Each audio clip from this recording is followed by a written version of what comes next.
तो आपको बता दें कि जो पोस्टल बैलेट के रुझान है, ये सिर्फ और सिर्फ पोस्टल बैलेट के रुझान है। अभी पहली ईवीएम खुलने में और 5 से 10 मिनट का वक्त लगेगा और पहले रुझानों में 4 सीटों पर पोस्टल बैलेट के बीजेपी आगे चल रही है। वहीं हिमाचल प्रदेश में भी बीजेपी 1 सीट पर आगे चल रही है। और पोस्टल बैलेट आमतौर पर माना जाता है कि सरकारी कर्मचारियों का होता है, केंद्रीय कर्मचारियों का होता है या फिर जो फौज में लोग हैं उनका होता है। तो इस वजह से आमतौर पर एक परंपरा रही है अनुराग के पोस्टल बैलेट में बीजेपी ही हमेशा एडवांटेज लेती है, लेकिन ये एग्जिट पोल भी कुछ यही कह रहे थे। बिल्कुल। और देखिए इस वक्त जो शुरुआती रुझान है गुजरात विधानसभा चुनाव के, वो आपके टेलीविजन स्क्रीन पर 4 सीटों पर भारतीय जनता पार्टी आगे चल रही है। इस वक्त की बड़ी खबर हम आपको बता रहे हैं गुजरात विधानसभा चुनाव से जुड़ी। वहीं हिमाचल प्रदेश के रुझानों में भारतीय जनता पार्टी ने खाता खोल दिया है। 1 सीट पर इस वक्त भारतीय जनता पार्टी आगे चल रही है। 68 सीटें हैं हिमाचल प्रदेश में और जो एग्जिट पोल हैं उसमें ये साफ नजर आ रहा है कि भारतीय जनता पार्टी सत्ता में एक बार फिर वापसी करेगी। अगर ऐसा होता है तो साल 1985 के बाद पहली बार कोई पॉलिटिकल पार्टी सत्ता में दूसरी बार पहुंचेगी। अपने आप में एक रिकॉर्ड बनेगा। सवाल ये कि क्या वाकई ऐसा हो पाएगा या जो परंपरा हिमाचल प्रदेश की रही है कि हर 5 साल के बाद सत्ता बदलती है, कुछ उसी तरीके की तस्वीर नजर आएगी।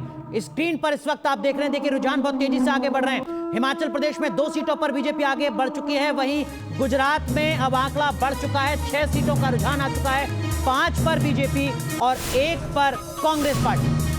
बिल्कुल। और यहाँ पर देखिए कि जिस तरह से पोस्टल बैलेट में गुजरात में 8 सीटों पर रुझान आ चुका है, जिसमें से 5 पर बीजेपी जो है वो आगे चल रही है। हिमाचल में 3 सीटों पर बीजेपी ने बढ़त बनाई हुई है। गुजरात में आप देखिए कि 9 सीटों का रुझान आ गया है, 8 पर बीजेपी, 1 पर कांग्रेस। और जैसे कि अनुराग कहा जा रहा था कि बीजेपी इस बार न सिर्फ 27 साल की एंटी इनकम्बेंसी जो है उसको मात देते हुए, एक इतिहास रचते हुए सत्ता में वापसी करेगी, बल्कि बीजेपी के लिए जिस तरह से पिछली बार नेक टू नेक फाइट की बात कही जा रही थी कि मुकाबला बिल्कुल कांटे का रहा था और इसे एक स्ट्रगलिंग विक्ट्री माना जा रहा था, तो उसका भी जवाब देगी और इतिहास की शायद सबसे बड़ी जीत दर्ज करने की ओर बीजेपी है। तो इसके क्या कारण हो सकते हैं कि 27 साल में कोई एंटी इनकम्बेंसी नहीं रही होगी या फिर ब्रांड मोदी जो है वो इतना ओवर पावरिंग हो गया। 10 सीटों पर बीजेपी आगे चल रही है। और पोस्टल बैलेट, फिर से मैं कहूंगी अपने दर्शकों को, ये पोस्टल बैलेट यानी कि जो लोग पोस्टल बैलेट का इस्तेमाल करते हैं, जिसमें केंद्रीय कर्मचारी आमतौर पर ज्यादा होते हैं, उसमें फौज में, सुरक्षा बलों में काम करने वाले जो हमारे नागरिक होते हैं वो सबसे ज्यादा होते हैं, तो उस हिसाब से ये नतीजे आ रहे हैं। तो लगातार जो आंकड़ा है वो बहुत तेजी से बदल रहा है। और देखिए गुजरात में 17 सीटों पर भारतीय जनता पार्टी शुरुआती रुझानों में आगे चल रही है।